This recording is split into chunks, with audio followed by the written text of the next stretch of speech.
Everything big, oh you fancy, huh? Let me see your hands. Wave them at them bitches hating on you with their friends. Girl, you got it. It's your girl Goody P back with another motherfucking video. I am back with another story time on my surgery. This is surgery number 2.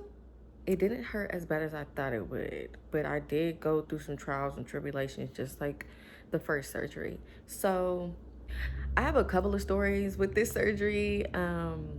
So the first one, when I came to from the surgery table, I had a wound vac machine on with the catheter because I wasn't going to be able to get up and use the bathroom, you know, stuff like that, just like the first surgery. They did the same procedure, took everything out, dug all the tunnels out, and, you know, put the wound vac machine on, and boom. So when I wake up, they're telling me like, okay, tomorrow we're gonna change the dressings, blah blah blah, just like they usually do. And so I was ready for it, and usually they put me to sleep and they do all the, you know, they change the dressings and put the wound vac machine stick stuff back on. So this one particular time, it pissed me off so bad. The nurse that I had, I remember his face, I remember his name, I'm not gonna disclose it, but I was not a fan of him. I wasn't a fan of him at all because he wasn't listening to anything that I was saying. Like I said, I usually get put to sleep when they take these wound vac machines off, like this foam and the stick and stuff, whatever.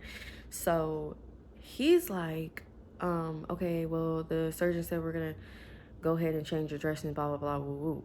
I'm like, you're not gonna put me to sleep? Because they usually do. He was like, no, we're not gonna put you to sleep. I'm like, no, I'm pretty sure they're gonna put me to sleep. Like, I don't know what they told you, but I'm pretty sure they put me to sleep. He didn't even talk to the surgeon. He talked to somebody else.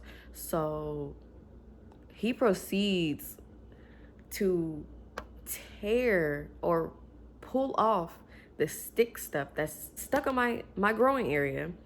And he's literally like peeling it, and I'm telling him, stop, like this hurts, like what are you doing, like no, call my surgeon because no, I need to be put to sleep, this shit hurts. He's like, no, this is what we're supposed to do, da, da, da. I'm like, no, this ain't what we're supposed to do.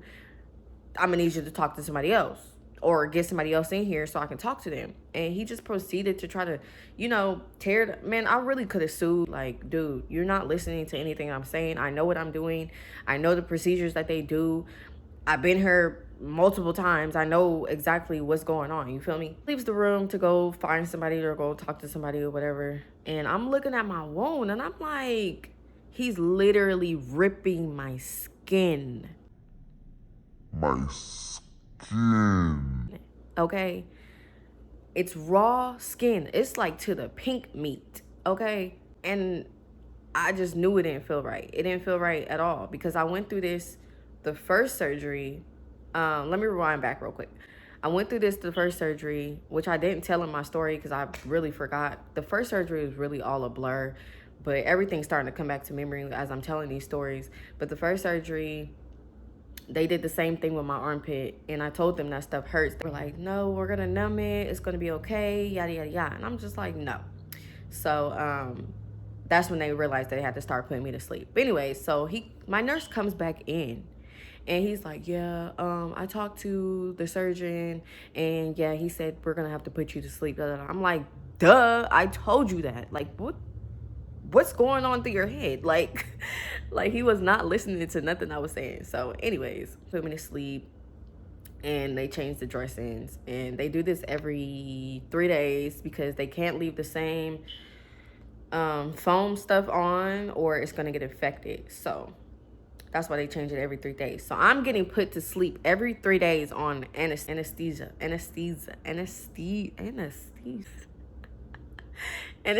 Y'all, it's gonna be right here because I could not say that word for that thing. Don't even laugh at me. But anyways, after a while, like, I'm off the wound vac machine and I'm laying in this hospital bed trying to get my thoughts together. Like, oh my God, this is a process. This is too much. Like, I keep going through these same emotions and I gotta pick myself back up, and it's just too much. I mean, like, so we have a radiation tub, and I think it will help the process go by a little bit faster with the healing.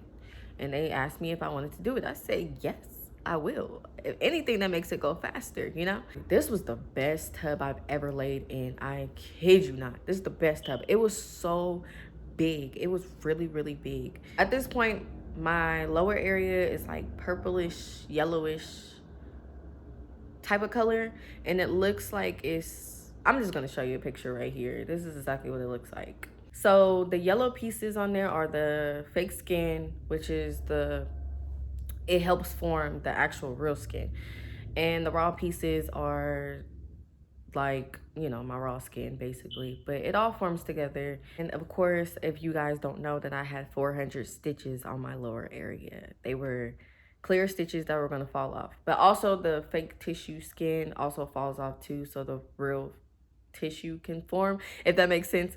So it was a lot. It was fascinating to see. I thought it was like a interesting sight because it was like purplish and yellow and all this extra stuff. But the radiation bath, I sit in there every other day, and basically, like, when I'm in this tub, it feels like it's like a vibration. Like, only I can hear it because I'm in the tub, and mind you, the tub sits in deep. But the jets and stuff that's in there, it helps radiate through the body, I'm guessing, and it heals properly, because that's like a sensitive area, and it wasn't just going to be able to heal by itself, you know. It had to have some type of help. So only, like, if somebody was to put their head in the tub, they can hear what I hear, but outside of the tub, nobody can hear what I'm hearing. So I'm hearing these, it's like loud ocean waves of vibration. Like, it was like something like that,